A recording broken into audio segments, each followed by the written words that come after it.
welcome back to another episode. Keeping it real with your girl, Phil. How y'all doing? How you doing? Okay, you guys saw the title. We're just going to discuss, I wanted to find out a little bit about the judge that'll actually be handling Tim Norman and Cruz's trial, okay? And that's Judge Ross. A little bit about Judge Ross. He's a federal judge for the United States District Court for the Eastern District of Missouri. He was nominated by President Barack Obama in December of 2010. Prior to becoming a federal judge, Judge Ross was a circuit court judge for the 21st Circuit Court in Missouri. So that's just a little bit about Judge Ross.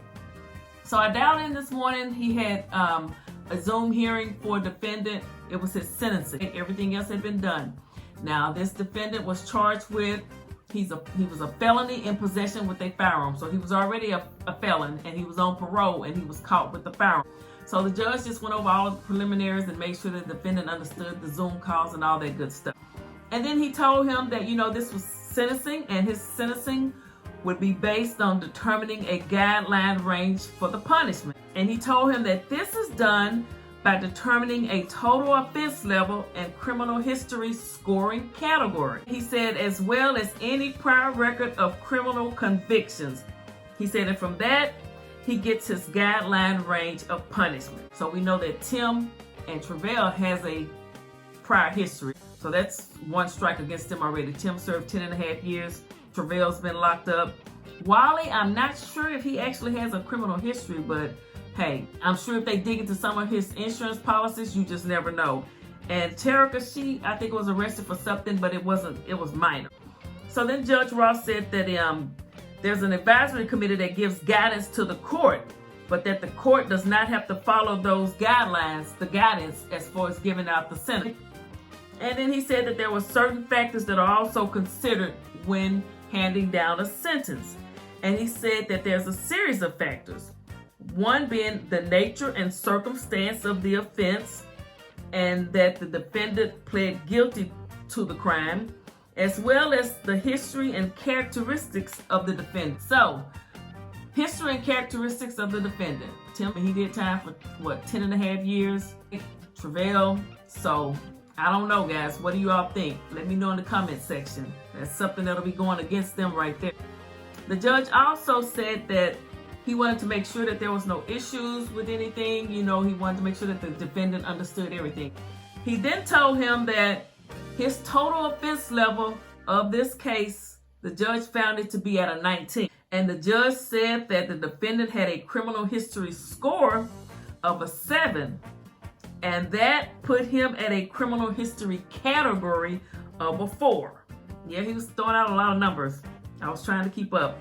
He then said the guidance range for this crime was 46 to 57 months, guys. Yes, that's what he told him. He said that the guidance range for that crime was 46 to 57 months. And this defendant also has an open case with St. Louis County. And the judge said that what he would do, he would run this concurrent with that crime. However he's found. We don't know the outcome of that yet.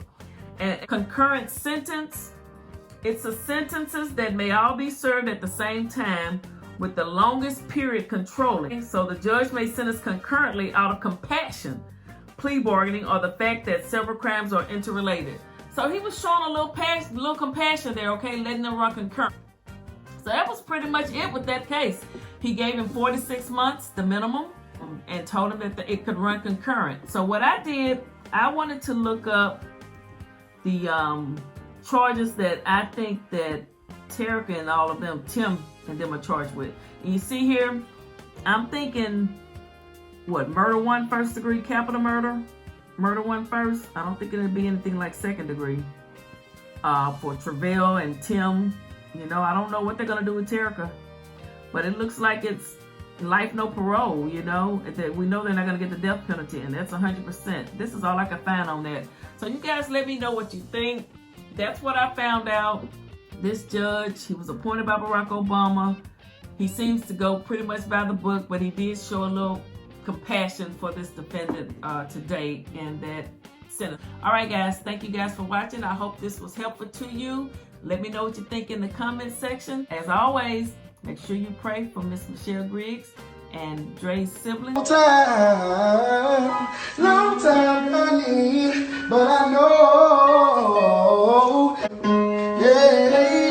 yeah. Store. Everybody ain't your friend, everybody ain't your partner. I say I got you, well, just hold it down and keep it solid. And when you're not around, I protect your name, I won't talk about you. Everybody ain't your friend.